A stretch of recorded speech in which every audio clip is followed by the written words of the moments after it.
I'm Steve Giles, Vice President, Landaas Company. Steve, as the stock market keeps climbing and setting new records, it's human nature to wonder when this is going to be over and what's going to happen next. I thought it would be good to look back at the last downturn. Joe, I think it's important for investors to recognize that no one knows when the next sell-off is going to be. And while 2018 earnings look pretty good and the forecasts might be favorable, at some point this market will sell off. So let's look at that last downturn. We've got a graphic here that helps illustrate it. If we look at the S&P 500 as a broad measure of stocks, a hypothetical $100,000 investment in 2007 would have sunk more than 50% by March of 2009, and eventually that recovered back to $100,000 3 years later in March of 2012.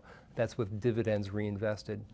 Now, if we compare that to a more balanced portfolio of 60% stocks and 40% bonds, that $100,000 would have sunk about 32% before recovering in late 2010.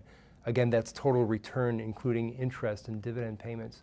So what do you see there, Steve? Well, Joel, a picture speaks 1,000 words, and the takeaway is pretty simple here. The more balanced allocation certainly had less volatility and didn't lose as much money. One. Two, the more balanced allocation recovered a lot sooner. So what are the advantages of having that 40% in bonds? Joel, one of the main advantages is for those that are in retirement. 40% in bonds means they're able to meet 4% withdrawal rates for at least the next 10 years. That means you don't have to worry about what the stock component does for the foreseeable future.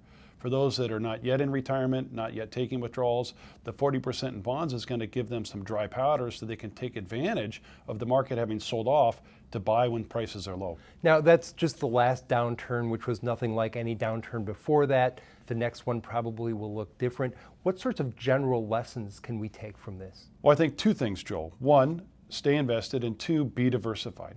As we can see from the graphic, you want to stay invested because we know the market's going to recover, and with the balanced allocation, you've reduced the amount of time that it took for you to get back to break even.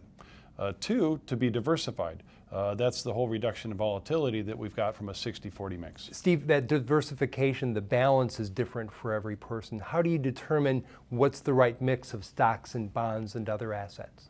Well, Joel, it depends. Everybody has a tolerance for risk that is different. Everybody has a time horizon that's different. One of the things that we try to do is help clients recognize what their needs are, and then we come up with a plan based upon those needs.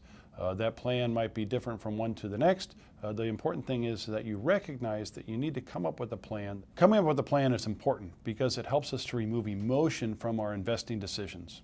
If you have a plan and we go through another downturn, you're more inclined to stay the course rather than let your emotions make investment decisions you might regret later.